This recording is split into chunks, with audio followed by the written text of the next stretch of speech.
Uh, I'm so scared. Good evening, ladies and gentlemen, and welcome back to another episode of the World of Podcast. My name is Thomas. And my name is Philip, and what I'm scared of is dying in a car crash. And yes, as you can see, we are driving. That's why we have actual images and not only sound for the first time in the history of this podcast, because if we are going to die, I want everybody to see it.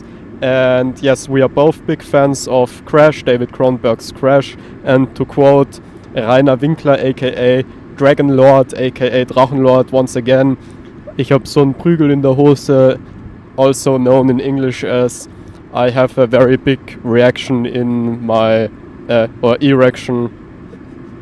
Is that the right word? In my yeah, whatever. Yeah, and today's topic that you chose, Philip, is the scariest films of all time. It's already really scary being in the car with you. Yes, in 2 kilometers. Keep on the left lane to Italy.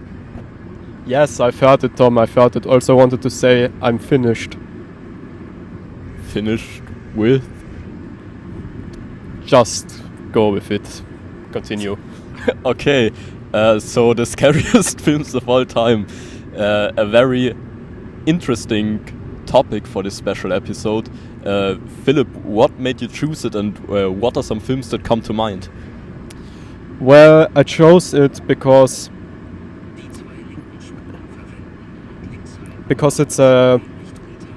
it's I think a very interesting and controversial theme, because many people think of like traditional horror movies when they're talking about scary movies, but that's obviously so cliched and so stupid in my opinion, because it is a very personal subject matter, and I'm just going in without any more theoretical concerns, and I'm going to say, for me personally, the scariest movie of all time, what the fuck am I doing? It's probably I'm Thinking of Ending Things by Charlie Kaufman, one of the most interesting writers and filmmakers of our time. I think he definitely deserves the Nobel Prize for Literature for his screenplays for such amazing movies like Eternal Sunshine of the Spotless Mind and Synecdoche, New York. My god, I'm so fucked in the brain. I'm not going to do this ever again, driving and talking about high art and philosophy and so on. But yes, why is this movie so scary to me? I wonder, Tom, have you actually watched it? No, I have not. I think the only 2 films where Charlie Kaufman was involved that I've seen are Eternal Sunshine, and he also wrote Being John Malkovich, right? Yes. And okay, so it is sort of an existential horror movie, and the title, I think, is already absolutely brilliant, because I'm thinking of ending things. But what are those things? In a sense, you think that it is a relationship between the 2 main characters, but it's also the life of the protagonist in a sense, and you figure out that those 2 protagonists, which is like a young couple, that they are actually imaginary, and the actual main character is a caretaker in a high school in America, and what you're seeing in the movie are his imaginations, his dreams of having a successful relationship with this girl that he knew in high school, and he is like dreaming about their future that they could have had if he ever had the balls to actually talk to her and so on, but apparently, as we find out, he didn't, and so he is this lonely caretaker in this university, and he's dreaming about the life that he could have had, and in the end he commits suicide by just staying in his car in the winter outside of the university and freezing to death. And what we are basically seeing are his last hopes and dreams of the life that he wanted. And it has a lot to do with the inability to have a relationship, and also with the inability of in a sense creative success and so on. And so those are like two things that scare me on a personal level and are so hard-hitting. And yes, Charlie Kaufman is absolutely brilliant in conveying those very deep and troubling themes in a very David Lynch-like movie that's completely poetic and has some of the scariest scenes I have ever seen about identity and so on. So for example, I think maybe the scariest thing in this movie is when the two protagonists are in the house of the parents of the protagonist for the first time, and you know, the girlfriend who is studying film and politics and art and science, of course, because that's the type of girlfriend that he wants to have. They are both standing in front of a picture of the protagonist, of a child basically, in the house of the parents of the protagonist. And then his girlfriend asks him, "Oh, is that you as a child?" And no, she asks him, "Who is that child?" And he says, "Well, can't you see, don't you recognize it's me as a child?" And then she says, "No, I think that's me." And that's basically the end of the scene, but you realize that they are in a sense the same person, and that this fantasy structure that they have is crumbling, and that this man, this caretaker, has to face this darkness inside of him. And yes, it's super deep, it's super scary, it's super existential, and I love it very much. And my good friend Marion recommended this to me, so shout out to Marion, and yes, thank you. Yes, but the really scariest film of all time has to be Arachnophobia, because it has spiders and those are so gross. I'm making a joke, of course. It's a reference to a video where people talk about what their biggest fears are. Philip, do you know this video? And everyone is like experiencing racism and prejudice based on their gender or their skin color, and then one guy is just like spiders and insects and stuff. I'm really I have a phobia. Hey, it's pretty prejudice of you, Tom, to laugh about the serious mental illness of other people. So to quote you, fuck you, fuck. Yeah, Philip, thank you for your TED Talk about this Charlie Kaufman film. I personally have to say it's difficult for me to choose a film that truly scares me. I don't think I've experienced something like actual fear watching a film since I was like 12 years old, watching the Blair Witch Project in the middle of the night. Yes, that was probably the last time I was truly scared watching a film. The same with me. Blair Witch Project, I think, is actually a pretty scary movie, and I like the Blair Witch Project a lot. I have to say, when I watched I'm Thinking of Ending Things for the first time, I thought it was great, but I wasn't scared immediately. It was more like PTSD, and a month later I woke up in the middle of the night just because of that one scene that I described, and I was really covered in sweat. I mean, it was absolutely terrifying, and it's so sublime. I mean, it's so like nothing that would actually scare you. It's like cosmic horror, like H.P. Lovecraft style thing, where you see through to the truth, and the truth is so terrifying that you are edging on the edge of sanity and insanity, something like that. That's what really turns me on about horror. That turns me on as well, Philip. So you do have an erection right now. Yes, I too have a Knüppel in der Hose. I mean, one film that I think is very gut-wrenching at least, and maybe also very scary nowadays, especially in times like these. Definitely one of the films that has impacted me emotionally almost the most of all films that I've seen probably is the original All Quiet on the Western Front. I don't know if you've ever seen it. Of course.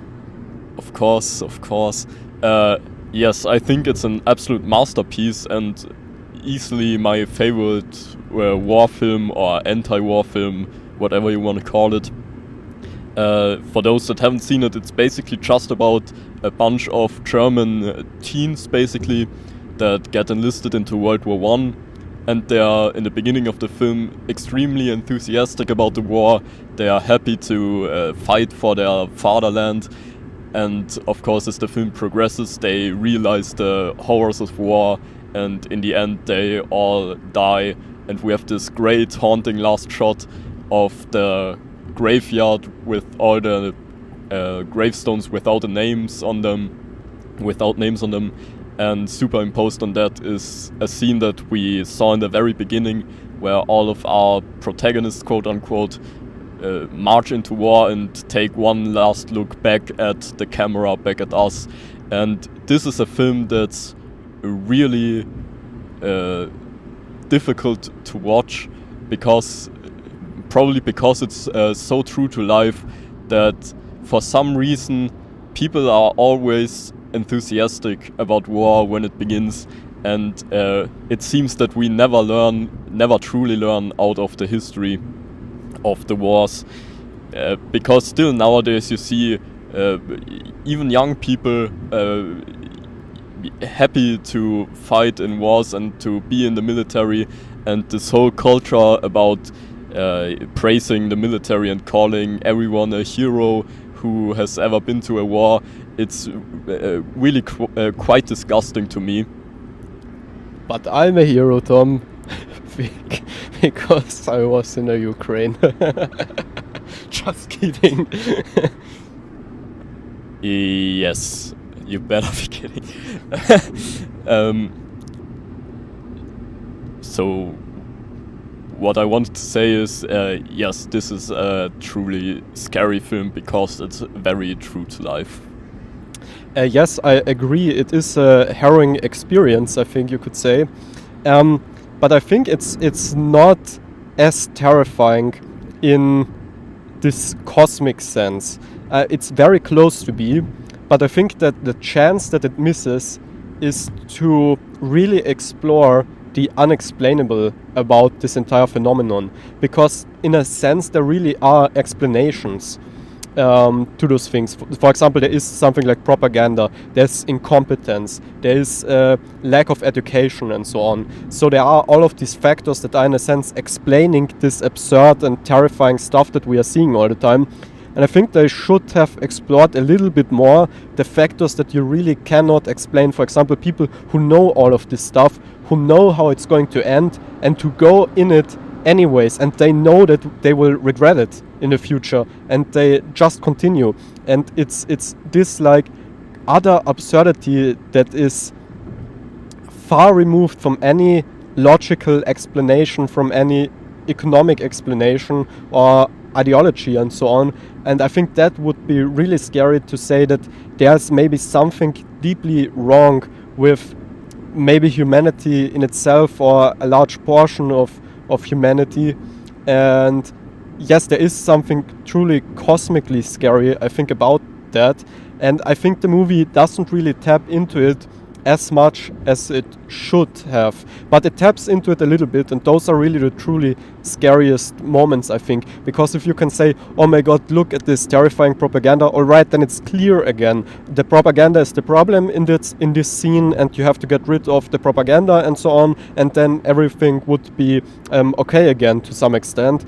And there are other war films, I think, for example, like Come and See by Alan Klimov, for example, that truly feel like a fever dream that is completely unexplainable, and it's this absurdism of reality that is without explanation that's, I think, in this cosmic sense terrifying. Like H.P. Lovecraft said, the deepest fear of all is the fear of the unknown, and that's, I think, what you have in a film like Come and See, where you have scenes like a Nazi woman or a Nazi masturbating like a small mammal or something, while children get executed and so on, and you have no clue why the heck this is happening, but you're just seeing this small monkey having an orgasm while children get burned in the background and so on, and there's no explanation, and it's understandable that there never will be an explanation,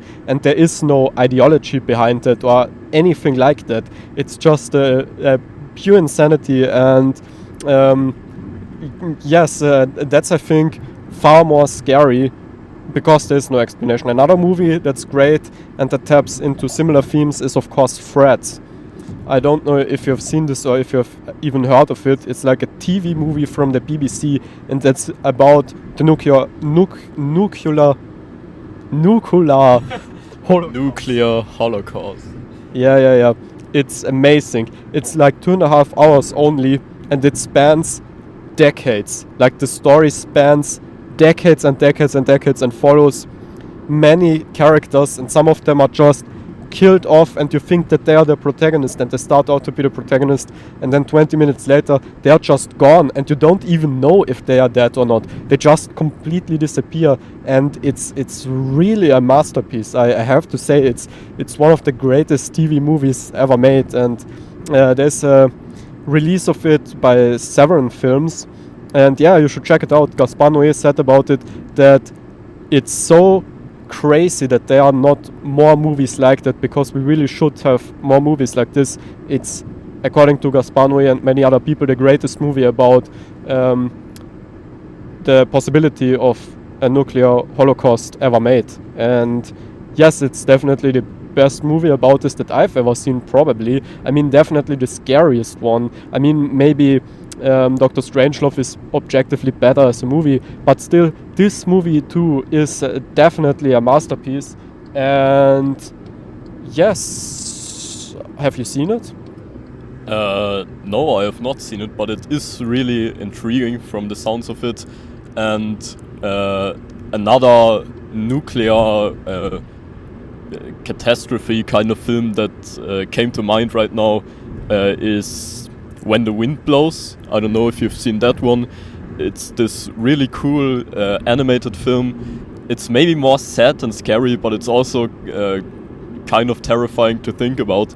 It's basically about this old British couple that hear on the TV that a nuclear bomb might be dropped in their neighborhood or like in their surrounding area.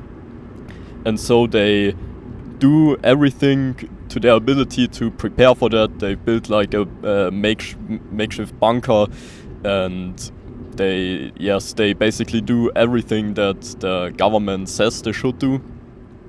So in the end they have a kind of a feeling of safety, and of course it doesn't help them. In the end they die from radiation. It's really quite disturbing to see how their skin gets all pale and even older than they already are.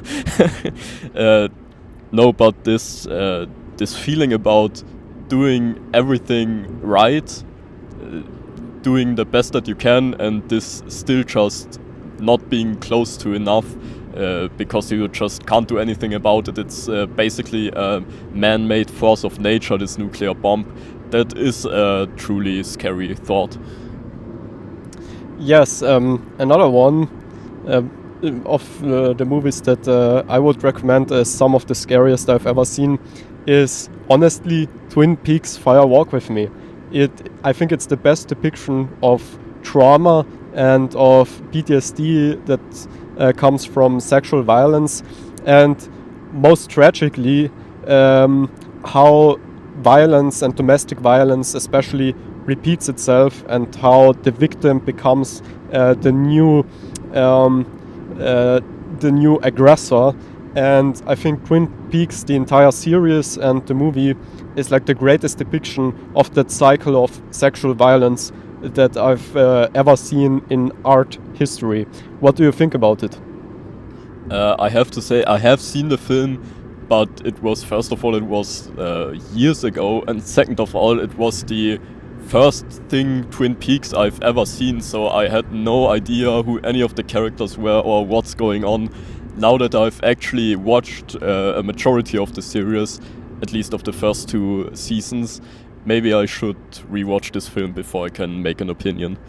I'm just going to spoil to you the entire story, and you tell me if that's not the most vile and disgusting thing that you've ever heard for the plot of a fucking series. Okay, what is Twin Peaks about? I'm going to spoil it. Twin Peaks is about a guy called Leon Palmer, and as a child he was raped by some guy who was probably named Bob. And so this thing, the trauma, basically possesses him and appears as an actual antagonist of this entire show and movie named Bob. And he appears basically like a ultimate evil Freddy Krueger kind of guy, and possesses Leon and forces him in a sense to rape his daughter immediately and kill her. And also she has to live with the trauma and gets more and more possessed by Bob, and Bob in a sense wants to become her. And her great victory over Bob is that she doesn't get possessed by him, and so Bob kills her, which means basically that her father has to kill her because, yes, she resists being completely corrupted by this traumatic experience. And yes, that's basically the plot. So Tom, have you ever heard something that disturbing? I think it's so gut-wrenching, it's so heartbreaking, and it's so beautifully done that you don't even realize what this movie is really in a sense about. I mean, it's depicted as the sitcom, and you know the classical structure of a sitcom is basically there are quirky characters, and then you see some of their dark secrets and so on.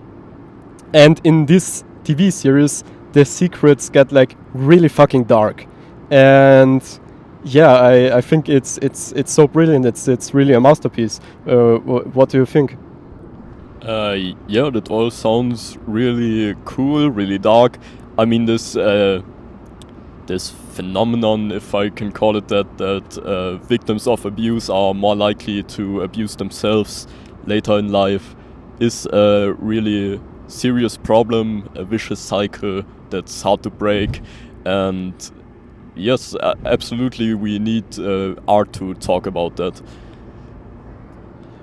Yes, and again, I cannot stress it enough how fucking terrifying all of this is depicted. So, for example, in the movie, Laura Palmer has a secret diary where he writes down that Bob has raped her, for example, and she doesn't know that Bob is her father because that's part of this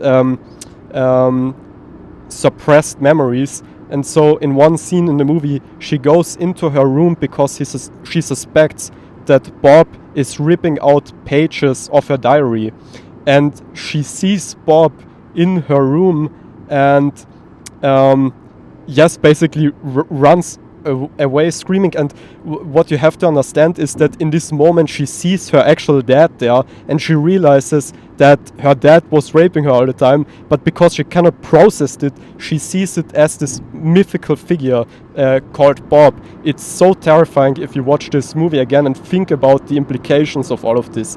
And then you see the conversations that the two have together, like I don't know, having a family dinner, and you understand this brooding darkness between the two. And the mother is also in the room, and you know that the mother also knows something about this. And there is a rape scene in the movie, and it starts out with the father giving the mother a glass of milk, and she drinks it and looks him in the eyes. And you know that she knows that she is drugged. so that she can't help her daughter, and she just accepts it. It's so absolutely disturbing, but it's so minimal. You have to really focus on what the heck is going on to understand this. Later there's a scene where some random guy screams at the father and the daughter, and they are in the car like we are right now, and then this guy just stops besides them and screams, "You are the thief. Can you remember the moment the box was opened? It is your father." And yes, it's, you don't understand exactly what's going on, but it is like, I imagine, losing your mind when trauma breaks out of your subconscious and you can't really process the reality you are in right now. It's the most brilliant and subtle depiction of that I could honestly ever imagine. There's another great metaphor in the movie when Laura, the protagonist, is asked if you would fall through space, would you get slower after a while or faster? And she says faster and faster, but you wouldn't feel it for a very long time.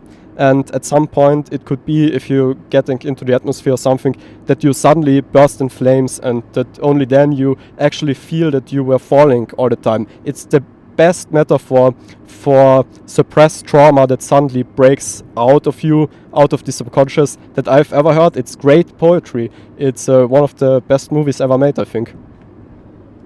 Wow, that's heavy stuff. Anyways, anything else to say about it, or? Do you have another movie recommendation? Because I would recommend for one of the scariest movies also Michael Haneke's The Seventh Continent. I do have another film I want to talk about real quick, then we can go to The Seventh Continent, which is Misery by Rob Reiner, based on the Stephen King book. That's also one that came to mind right now, not only because it's really intensely shot and edited, it's a very tight film, but also because the subject matter is really terrifying. This film is about a writer, of course Stephen King's self-insert in this story, who has an automobile accident, like we're about to have probably, and he gets found by Annie Wilkes, I think is her name, and she turns out to be the biggest fan of his books, and also a nurse, and also a psychopath. So she nurses him to health, quote unquote, at least that's what she's doing in the beginning, or at least pretending to. And she's this big fan, she's very nice to him, until she reads the latest book in her favorite book series, Misery, by this guy, where the titular character of Misery dies at the end. And that, that breaks something in her brain, and she gets extremely upset and forces this writer to write another novel where Misery comes back.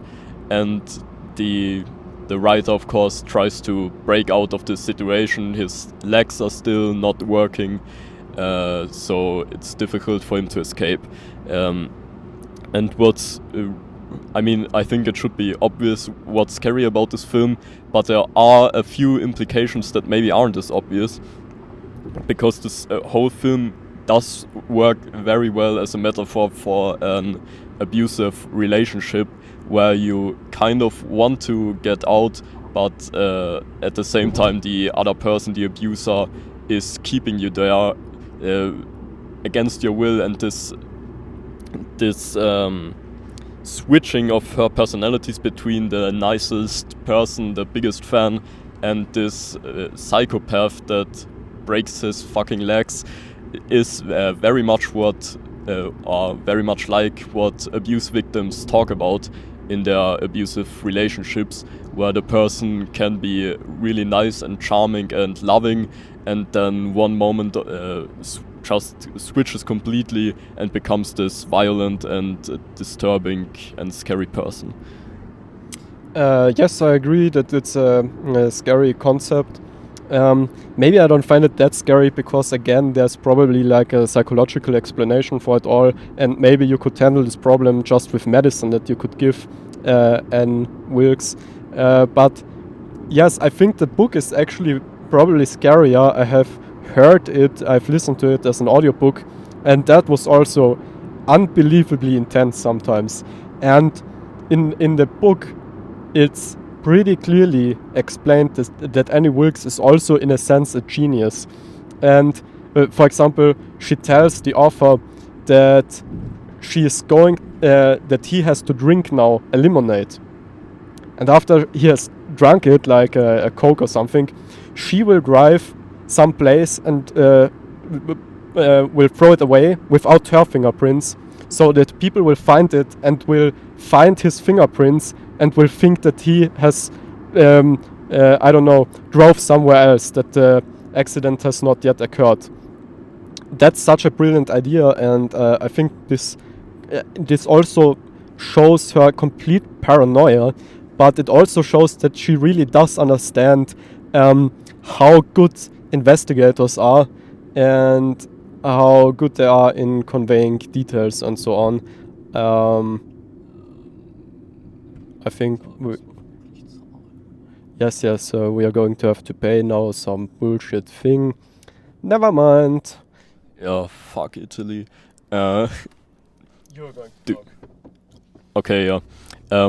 What I don't like as much about the film Misery, I assume it's also in the book, but that it's explained that Annie Wilkes was a nurse, and in the hospital where she worked, she killed some of the babies. Apparently, that's what the author finds. He finds like a book of newspaper articles that she cut out where it talks about her killing babies in a hospital. And I don't know, I think that takes away a bit from this personal relationship that Annie has with these books and with the author. I think it would have been scarier when actually just this fictional character dying was what sent her over the edge, or just not explain that she is this mentally ill murderer already before she even meets the author. That's a little nitpick I have with this film. Otherwise, it's an absolutely brilliantly made film by the guy who brought you The Princess Bride and stuff. Rob Reiner is really one of the most consistent and most underrated directors ever. He has made so many classics, yet almost nobody even knows his name. At least, I mean, of course, in the cycles of the cineasts, he's a fairly well-known director, but just ask someone in the mainstream and they probably couldn't tell you who the fuck that is, although they've probably seen a film or two of his. So yeah, Philipp, you want to park it out to talk about The Seventh Continent by Michael Haneke. Michael Haneke. There's a song about him where someone sings Michael Haneke and then something in Spanish. Yes, his first big success in the cinemas. The Seventh Continent is about a family, father, daughter and a wife, just like in Twin Peaks. Just like in a family. Yes, and they are all living a pretty normal Austrian life, and so it's only logical that they all commit suicide at the end and destroy their entire house. Yes, Philipp, please keep your hands on the wheel. Don't I? I think I have. No, it was a joke because of committing suicide. Okay.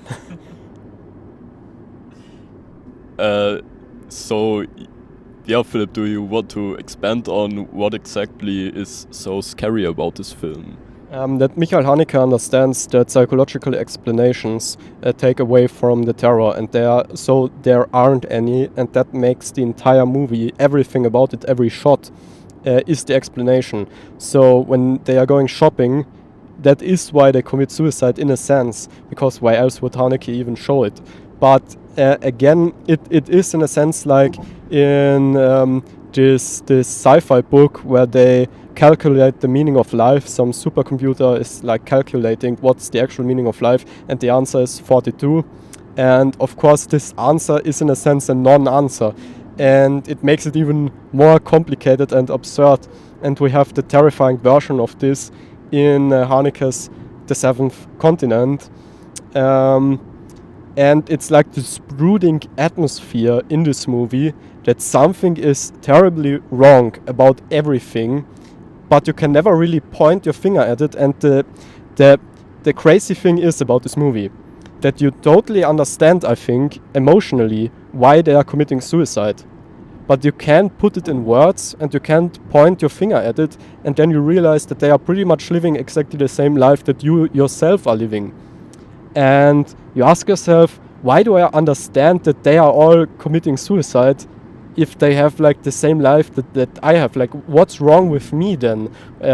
Yes, and that's like, again, it is a very cosmically terrifying movie. It's not about something private or about something psychologically or psychological. It's not that they have a mental illness or anything. It's, again, something more cosmic, and that's what's so scary about it. It is a Lovecraftian movie in a sense. But don't you think that part of the reason why they commit suicide, or maybe the main reason why they commit suicide, is the same reason why they say they are moving to Australia, or why a lot of people move as far away from their homes as possible, just to get out of their routine, of the system that they know, maybe partially out of boredom, but maybe also because they just can't take the routine of their daily lives. Oh, that's definitely one of the reasons that's suggested. But we see them going on holidays. They are apparently go skiing and so on. So in a sense, there's no escape from whatever it is that is, I guess, terrifying them or is boring them. You're never really sure. I mean, there's so many great scenes where you have like a totally normal dinner with the family and with the uncle and so on, and they are talking, they are listening to fun music, and suddenly the uncle breaks down crying and you have no clue why. And it is really like, it's not just this family, it's like everybody. And that is what I would call a virtual kind of image. There's like something that's not actually seen or heard, that it's always there together with the family in the room. It's almost like yes, the entire environment. So the scariest shot, I would say, in film history for me is in this movie when the mother is just looking outside the window, and this is the entire scene. We see her looking out of the window, and then Haneke shows us what she's seeing. And she's seeing a house, a street, a few plants and so on, completely normal, and then he just cuts away and it's the entire scene. And it's like, is this the first moment where she thought about suicide, and why? Like, what the heck is triggering her? And yes, unanswered questions, and in the same at the same time the entire movie is the answer. It's just an answer in the same sense that 42 is really the meaning of life or anything. Yes, so yeah, I don't know. I think that's really scary. Another movie that's very similar to this one is Safe by Todd Haynes, with Julianne Moore in the leading role. Also a great masterpiece, also one of the best movies ever made. And what is this movie about? It's about this rich family, and the mother gets an illness. She suddenly gets seizures, and no one knows why. And then there are like these cult-like self-help gurus who tell her that it's like all of the fumes in the air and so on, and the pollution of all kinds of shit, which is of course actually going on, but you're never sure if it's a psychological problem or if it's a sociological problem, if it's her marriage that's breaking apart, or if there are actually those fumes that she is allergic to.